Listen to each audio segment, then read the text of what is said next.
பொறுத்து பாரு.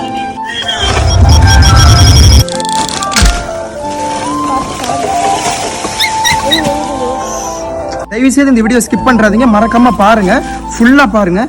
இது உள்ளே வந்து பார்த்தீங்கன்னா ஒரு டாக் விழுந்துடுச்சு. இது வந்து ஸ்டெப்பிட்டானுங்க. இவ்வளோ பெரிய கேப்பில் இது உள்ளே விழுந்த உடனே அது மேலே இப்போ நாங்கள் தூக்கும்போது கல்லெல்லாம் அந்த டாக் மேலே விழுந்துச்சு.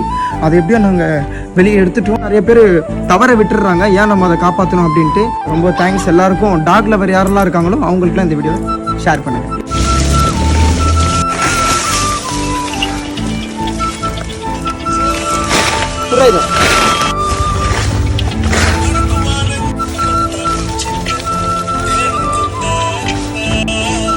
சென்டரில் கல்லு கல்லு கல்லு பாரு, சென்டரில் அதில் வச்சு பாரு, இறங்குதான் பாரு. இல்லை